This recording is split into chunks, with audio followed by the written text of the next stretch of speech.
dari simulator ini ke real bedanya berapa nih? Aku bilang kalau teknik mungkin di atas 80%. Oke, Jadi teknik ya? Iya, apa yang kita pelajari di simulator cara nyetir ya?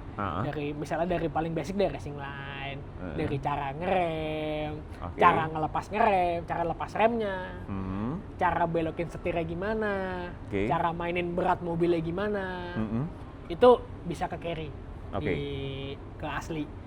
Cuman yang membedakan adalah menurutku lebih ke banyak faktor di luar itu.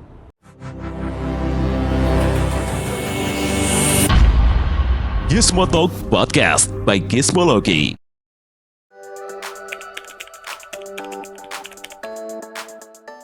Oke, halo Gizmo Friends, kembali lagi di Gizmo Talk bersama saya Pradipta Nugrahanto atau kalian bisa panggil saya dengan Dipta.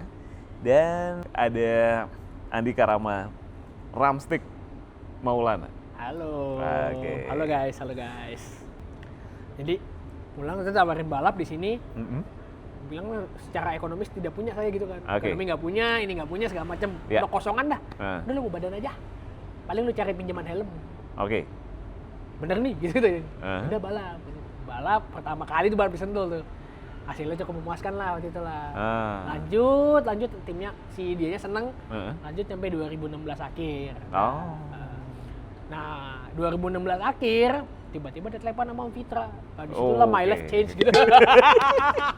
Bentar. Jadi uang pertama yang didapat tuh bukan dari balap virtual ya, tapi malah balap beneran dong? Nggak dapat uang juga malah yang balap beneran. Yang 2016 lo dapat tim itu belum dapat? Belum dapat. Bener-bener tapi nggak bayar. Oh, cuman lo bisa balap lo bisa balap tapi nggak bayar. Modal itu udah penting guys. Iya iyalah. Dapat duit itu bonus. Di Indo ya. Iya. Oke. Dapat duit itu balap di sini bonus. Oke, password ke tadi lo bilang ketemu sama Om Fitra. Sebenarnya kalau ketemu udah lama. Yeah. Cuman tiba-tiba ditelepon. Aku sempat kerja sama dia soalnya. Kan dia dulu sempat jadi trainer kan. Trainer ke ATPM gitu. Aku sempat bantuin dia kerja. Jadi instructor juga. Oke. Dia leadernya, aku coachnya lah. Bantuin dia segala macam, sempat kerja. Dia sempat nge-review di Auto Driver dulu, aku sempat bantuin juga gitu kan. Tiba-tiba sampai 2016 telepon dia. Ram. Jam 9 malam telepon. Mau balap nggak? Balap. Balap apaan dong gitu kan ya. Balap aja Ram. Dia bentrok balap S1K di Malaysia. Balap Sepang 1000 kilo. Dia milih ke sana. Mobilnya nganggur kan di ini. Kamu balap nggak? Mau Om. Kalau mau lu ke rumah sini, ambil baju balap. Serius nih? Ya mau nggak? Kalau nggak mau gue cari yang lain. Yaudah OTW. Bilang rumahnya deket kan. OTW itu ngambil. Akhirnya balap tuh. Malam itu juga? Malam itu ngambil baju. Kan itu hari Kamis teleponnya. Jumatnya langsung free practice. Jumatnya langsung ke Sentul. Yang ngobrol-ngobrol dulu sama tim ownernya segala macam. Balap. Hasilnya waktu itu kan taruhnya di kelas bawah kalau nggak salah. Juara 1. Di kelas bawah tuh karena apa? Kan karena ada rating driver lah. Karena aku belum pernah balap waktu itu. Bukan mobilnya ya? Bukan. Mobilnya kan sama Gizmo deh. Iya makanya. Cuman ada rating driver, aku ditaruhnya yang bawa promotion tuh. Anak baru gitu kan ya. Juara 1 udah tuh. Terus overallnya tuh 3 apa? 3 loh, lupa. Tim Happy. 2017 saya lanjut. Sampai 2018. 2017 sama Honda tuh? Sama Honda Bandung Center tuh. 2017 itu di kelas Racing Star namanya. Menang 3 kali. Championship waktu itu kedua. Cebur ke Master tahun 2018-nya. Balapan langsung sama Om Fitra, bubar. Bubarnya? Ya kalah lah beda. Itu latihan dan jam terbang sih. Dan aku waktu itu salah satu driver yang seat time-nya dikit. Karena timnya efisien lah. Timnya efisien waktu itu, jadi latihannya nggak banyak. Malah nyaris bilang nggak ada latihan. Latihannya free practice aja. Sementara yang lain itu udah dari Senin udah latihan. Nah, kita ngomongin latihan nih. Karena lo berawal dari pembalap game, yang juga simulator gitu ya. Ketika balapan di track berarti simulator udah jadi teman keseharian dong. Udah bukan cuma GT dong. Betul. Waktu itu kan. Nah, kalau ngomongin latihan, tadi lo bilang latihannya kurang. Tapi latihan di simulator jalan terus kan? Jalan. Nah, apa? Berarti ada pembeda apa? Lebih ke adaptasi mobil sih. Oh. Karena kan tekniknya bisa kebawa dari Oke. simulator. Kita ngomong teknik lah ya. Jadi aku bilang tuh, kalau banyak yang nanya juga, dari simulator ini ke real bedanya berapa nih gitu kan. Ya.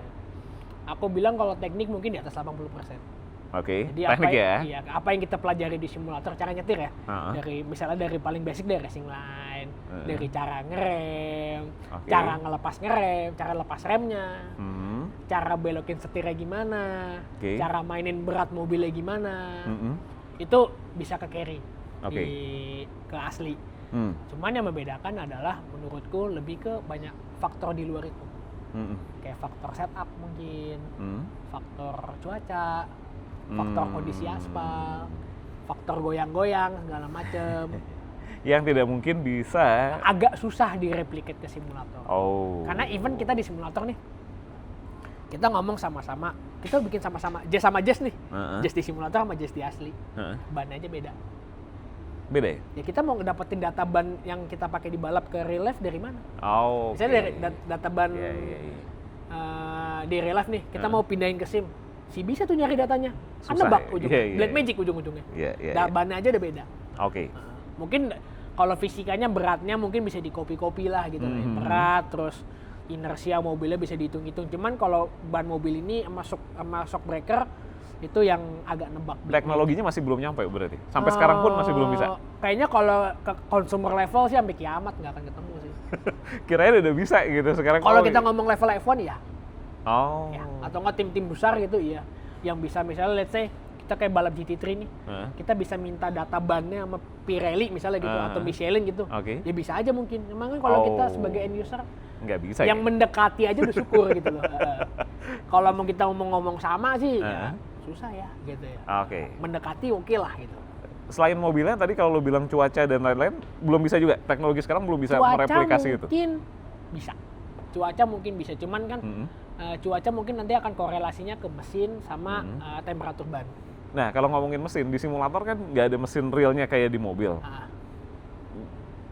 Kenapa nggak direplikasi sama, ya teknologi kan berkembang juga simulator ya kan?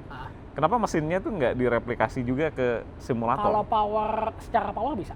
Oh, powernya bisa? Power bisa. Oke. Misalnya kita ngomongin dyno nih, bisa di copy paste. Oh. Bisa. Kalau ngomong power bisa. Jadi sensasi itu aja bisa. Cuman mungkin kan nggak ada faktor misalnya let's say kalau bisa di asli nih begitu panas power mesinnya turun. Mungkin di simulator kayaknya beberapa ada, cuman nggak gitu ini deh. Lebih ngaruhnya di ban justru. Ban. Terus kalau di game ada ini water temp biasanya ada. Beberapa game udah simulasiin water tempnya. Cuman sih mobil air radiator ya. Air radiator gitu kan ya. Radiator. Itu sih masih bisa direplika. Cuman biasanya ya nggak apple to apple juga ke mobil beneran. Susah. Berarti sejauh ini perkembangan teknologi simulator belum 1:1 juga sama mobil balap beneran ya? Mendekati lah. Cuman kalau itu kan lebih ke teknis. Maksudnya yang kita juga kalau di dunia simulator career, yang kita cari itu bukan itunya. Jadi kayak cara kita nyetirnya, mungkin basic setup gitu lah ya. Kayak mungkin di simulator, kita ngomong setup ya, kita ngomong teknis dikit. Kan yang penting tuh settingan suspensi, settingan mobil lah ya. Kayak kaki-kaki, kita mau mainin di camber berapa, pakai per yang kerasnya berapa, shock breakernya kelikannya berapa, gitu kan ya. Nah itu mungkin di simulator kita bisa mencoba mensimulasikan.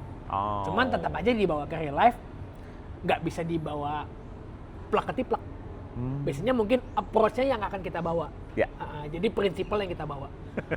Kayak di simulator gue coba mainin begini deh, di real life bisa nggak ya? Di real bisa nggak ya gitu ya? Tetap harus ada ininya ya? Adjustment-nya tetap ada. Even level F1 pun begitu. Nggak bisa plak ketiplak. F1 simulatornya kurang canggih apa, bisa beli perumahan gitu kan? Ya, betul. Tetap aja nyampe real mereka butuh adjustment. Kirain perkembangan teknologi ya udah bisa sampai ya mungkin mendekati 1:1, tapi ternyata belum segitu ya ternyata. Bukan itu, lebih ke nggak bisa aja. Karena di dunia asli terlalu dynamic kan. Ibaratnya setup, mungkin mereka udah punya data nih, tim F1 nih ya. Mereka udah punya data setup track di Singapura misalnya, Singapura GP tahun lalu. Tahun ini belum tentu bisa kepake. Mungkin dengan mereka perubahan aero, dengan perubahan cuaca, atmosfer pressure-nya mungkin gua nggak tahu lah ya. Mungkin itunya berubah. Surface-nya mungkin ada berubah. Kan perlu adjustment juga. Iya. Nggak bisa. Sebenarnya mungkin bukan nggak bisa mungkin ya. Approach-nya akan bisa ke bawah terus. Ya kan yang dicari kan itu. Approach dari simulator ke real life-nya bisa ke bawah. Entah itu nyetir maupun dari teknis.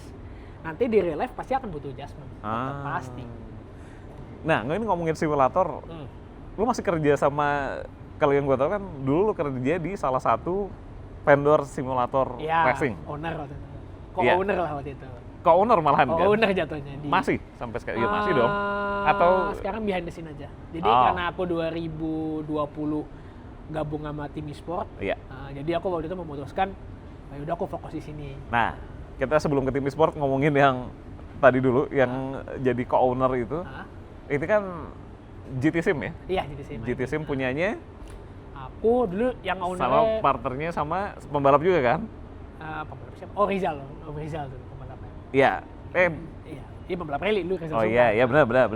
Ya. Sama ada Dito, sama ada Taufik. Dulu bertiga. Oh, oke. Karena beberapa waktu lalu kita baru podcast sama HM Engineering. Oh gitu. Halo Maris. Pasti. Dan iya kan, kita pengen ngomongin soal ini sih Ram. Karena kan podcast teknologi, kita pasti ngomongin tadi nyambung yang tadi. Kalau menurut Om Haris, buat konsumen umum itu two axis sudah cukup. Apanya? Dua aksis, motion. Kalau ngomongin motion tadi kan gue nanya teknologi segala macam, apakah udah bisa menyerupai mobil? Nah, kalau menurut Om Haris itu dua motion udah cukup buat konsumer umum, dan mungkin dia pun lebih banyak menyediakan itu buat di event-event karena lebih ya settingan bukan tergantung banyaknya motion kalau menurut Om Haris. Kalau menurut lo gimana? Kita ngomong motion nih. Iya. Ngomong motion ya. Motion kan berhubungannya sama reality nggak sih? Nggak juga. Kayaknya motion sekarang yang ada di pasaran ya. Lebih ke experience sih. Oke. Bukan nyari realism. Oh. Karena kalau kita mau nyari realism di motion, budgetnya nggak segitu. Oke. Akan sangat mahal. Akan sangat mahal. Jadi kalau orang bilang, wah beli aja simulator untuk bisa merasakan berbagai sensasi mobil secara teknologi, kurang tepat. Aku pernah nyoba motion di sini, yang 4 DOF gitulah ya. Oke, itu udah yang paling top, apa belum? Ya mungkin udah harganya udah 3 digit lah. Wow. Udah ratusan lah. Iya. Aku pernah nyobain. Oke. So far, lebih ke akan kepake kalau buat kayak customer nih, pengen ngerasain ringnya goyang. Oke. Makanya biasanya di setelnya gede-gede tuh, lebay tuh kadang-kadang majunya gitu-gitu, belokannya gitu-gitu. Padahal mobil beneran nggak kayak gitu. Kita dikunci bos. Mobilnya nggak goyang, elunya yang goyang. Oke. Iya, kita mobilnya diem nih. Yang belok kan badan yang terbang-terbangan. Bukan ininya yang goyang-goyang kan. Oh iya juga ya. Gitu ya? Iya. Oke. Terus kadang kayak misalnya kita ngomong mobil, kita gas terus saya mendadak nih. Iya. Kan cepet tuh, cepet kan. Bruk. Kalau di motion nih, semahal nyoba apapun ya, pasti kita nggak ngomong delay ya. Cuma nggak bisa secepat itu. Karena apa? Ya emang teknologinya nggak nyampe. Sama mungkin bisa nyarinya speednya ada dua tuh, mau ngorbanin speed apa ngorbanin goyangnya. Kalau kita mau nyari kayak mobil balap deh, kan sebenarnya goyangnya nggak banyak ya, turunnya nggak banyak ya. Cuman ininya kenceng. Nah kalau di motion simulator bisa cuma 2 pilihannya, mau dibikin dikit tapi pelan, atau banyak tapi gini banget, jadi lebay. Oke, jadi gimana ya? Simulator racing sim itu tidak mengejar realisme ujungnya. Kalau kita ngomongin motion ya, motion sih aku lebih ke buat per hari ini yang ada di market sekarang. Itu lebih ke experience. Oke. Seru, enak iya. gitu kan. Emang kalau kita mau nyari, ini mobilnya nggak real goyang-goyang, nggak ada. Mending statis. Oke. Ya, aku mungkin, oke, nggak apa-apa. Ini kan insight secara berarti kirain tuh teknologi, wah sekarang udah bisa gini-gini. Bisa, maksudnya kita bikin goyang-goyang gitu, mau aksesnya berapa banyak bisa. Cuman tetap aja itu bukan seperti mobil benerannya. Susah ngereplikatnya. Oke. Aku pernah lihat di Eropa tapi ada yang udah bikin mirip banget sama asli. Jadi ada pembalap yang ngetes tuh. Dan motionnya itu bener-bener kayak mirip banget secara movement jedernya gitu. Itu mirip banget sama asli. Cepetnya, cepet tapi nurunnya cuma seberapa gitu. Itu goyang-goyang itu ada yang benar, cuman itu udah bukan consumer grade sih. Itu terlalu mahal ya? Bespoke gitu. Jatuhnya. Dan itu harganya pasti ya udah jauh di atas yang pasaran. Kayak pasaran kan ada kayak sebut merek aja nih ya, kayak D-Box gitu, ya, gitu kan. Itu juga menurutku belum sih. Jauh ya? Aku waktu itu sampai nyoba nyeting kan dulu kan. Coba gini-gini kali ya. Ujung-ujungnya settingan yang aku pengenin, itu goyangnya cuma tek tek tek. Nggak kayak ngapain gitu. Kayak ngapain gitu. Oke. Wah, ini menarik sih Gizmo Friends. Ternyata ya dari kacamata seorang Rama gitu yang lama bergelut sama simulator racing, ya teknologinya ya masih di situ gitu ya. Kayaknya akan sulit. Soalnya kalau kita mau bikin yang ke sana, udah nggak masuk konsumen sih budgetnya. Oke. Nah, kalau ngomongin budget lagi tadi nih, buat misalnya ada Gizmo Friends mau masuk ke sim racing, starting dari berapa budgetnya? Terlalu bervariasi ya, gitu ya. Maksudnya mungkin entry standar Rama. Entry levelnya dari berapa? Standarnya aku sama standar orang beda. Jadi suggestion Rama berarti jangan standar Rama. Karena terlalu wide banget range-nya kan. You bisa habisin budget unlimited dari 5 juta. Kita ngomong steering wheel doang ya. Di luar PC dan kawan-kawannya. Iya. Enggak deh, kita ngomongin setir sama rig-nya deh. Atau emang nggak usah pakai rig malah. Emang nggak pakai rig? Ya kali bisa taruh meja gitu. Ada kan yang dulu aku juga gitu kan. Mulai banget ya berarti. Mulai banget nih ya. Kita bisa ngabisin budget dari kalau nyari bekas-bekas 3 juta sampai 5 juta dapat. Mau nyampe 100 juta juga bisa. Nah, rekomendasi lu? Aku sih kalau aku sekarang makin kesini ya. Aku tanya balik. Lu punya duit berapa? Jadi mau ngiklas budget berapa nih misalnya? Oh, gua ada duit 20 juta mau di spend. Oh, ntar lu beli ini. Oh, duit gue cuma 15 juta. Oh, beli ini. Oh, duit gue cuma 5 juta. Udah apa sekarang? Oh, udah punya PC. Oh, lu bisa beli ini. Oke. Nah, cuman jadi menurutku terlalu wide range-nya dan ntar kita ngasih ngomong budget 5 juta, oh dapetnya begini doang. Ya budgetnya cuma segitu. Oke. Jadi lebih enak Anda punya budget berapa? Nah, kita akan ngomongin nanti. Nah, karena kenapa? Karena sekarang lu kan fokusnya lebih banyak di ya memang virtual racing alias e-sports. Akhirnya secara terminologi nih, kita di 2019 sempat ngomongin ini Ram, di sebuah podcast yang lain ya. Ini time travel. Iya, karena waktu itu lu belum sepakat kalau virtual racing itu disebut sebagai e-sports. Dulu tuh masih inget gak? Termnya adalah, kita pakai term ini aja dulu kali ya, e-motorsport dulu. Oke. Waktu itu lo bilangnya kayaknya lebih aman e-motorsport. Karena e-sports belum seperti hari ini, waktu itu. Iya, dan belum terkenal lah. Nah, ketika sekarang, lo kan tadi bilang lo join tim e-sport. Akhirnya secara terminologi global, udah jadi e-sport akhirnya. Suka-suka bikin mas. Jadi ada yang masih pakai label e-motorsport, ada yang masih pakai label digital motorsport, ada yang udah ganti label e-sport. Ada yang bebas lah, semua basically kan lomba game lah ya. Tapi timnya Rama sekarang namanya Legion of Racing, alias Racers.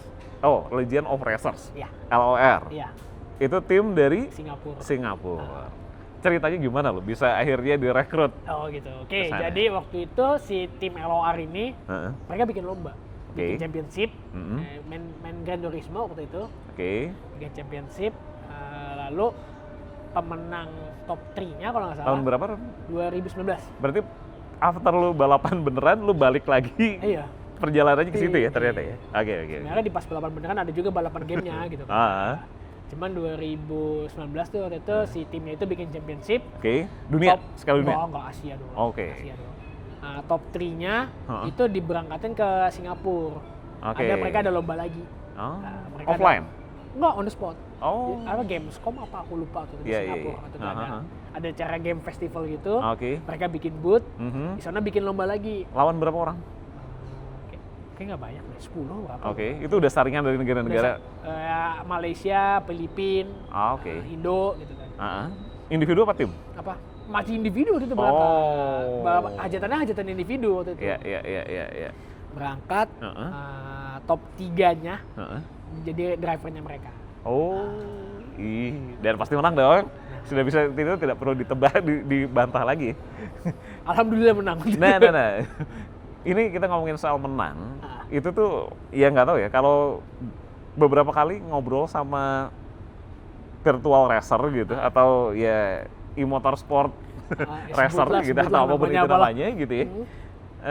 Selalu bilang nomor 1 itu masih Ramstick gitu.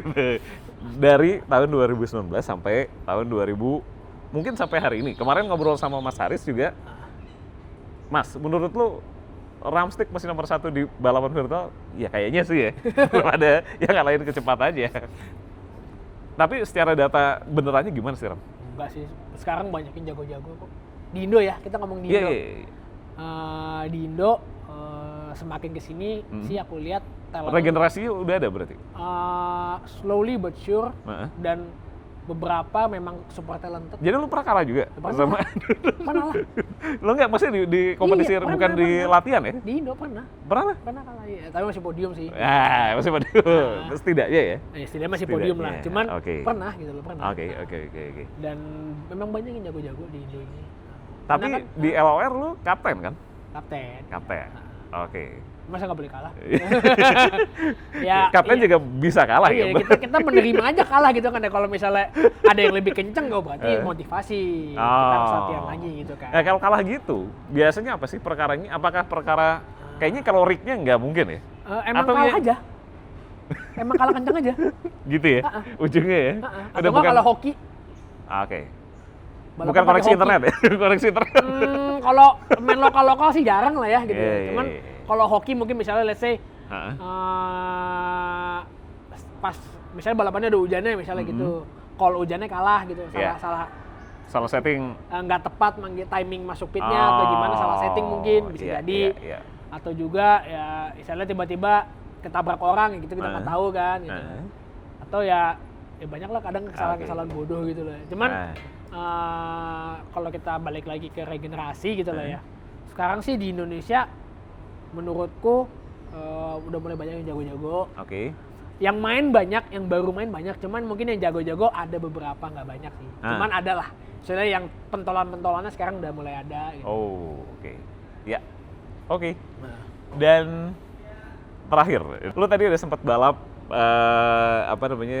virtual udah sampai karir internasional. Balap beneran udah sampai karir nasional ya, seenggaknya ya. Balapan nasional. Nah, secara duitnya, ujung-ujungnya kan itu. Kalau bilang kehidupan berubah setelah ketemu sama Om Fitra, ujungnya kan sekarang lu aktifnya di virtual racing lagi, alias e-sport gitu kan. Mana yang lebih menghasilkan, bercuan buat e-sport lah. E-sport lah. Sim racing bos. Jadi di masa depan lo akan? Per detik ini sih masih akan stay di sini selama masih ada opportunity-nya ya. Dan saran buat Gizmo Friends yang pengen terjun ke balap, e-sport atau sim racing atau balap berat? Indis ekonomi ya? Indis ekonomi sih kalau kita misalnya nggak cukup kaya gitu background-nya, sim racing adalah good start sih. Good start. Misalnya nanti. Dan peluangnya masih gede berarti? Peluangnya masih gede, minimal kita latihan di situ. Minimal kita latihan sim racing. Nanti in case misalnya tiba-tiba ada rezeki atau tiba-tiba ada chance untuk balap ke real life, kita udah ready minimal. Itu sih. Mantap banget. Dan terakhir nih, kalau mau ngobrol-ngobrol soal sim racing atau balap beneran sama Rama, lu terbuka dong? Open. Bisa kemana, Ram? Colek-colek di mana? Di Instagram aja lah. Paling aktif di Instagram soalnya. Apa Instagramnya? Pasti ya, Ramstick kan? Ramstick. Itu ya, silakan ya Gizmo Friends. Dan pasti juga buat subscribe ke channel YouTube Gizmologi. Gizmo Talk tayang setiap hari Senin, dan follow kita juga di Instagram di @gizmologi, di gizmotalk.id, dan juga di TikTok di @gizmologi. Thank you Ram. Kita bakal ngobrolin hal seru lainnya di episode yang lain, jadi jangan kemana-mana. Tapi untuk yang kali ini kita stop dulu di sini, dan sampai ketemu di episode berikutnya. Bye.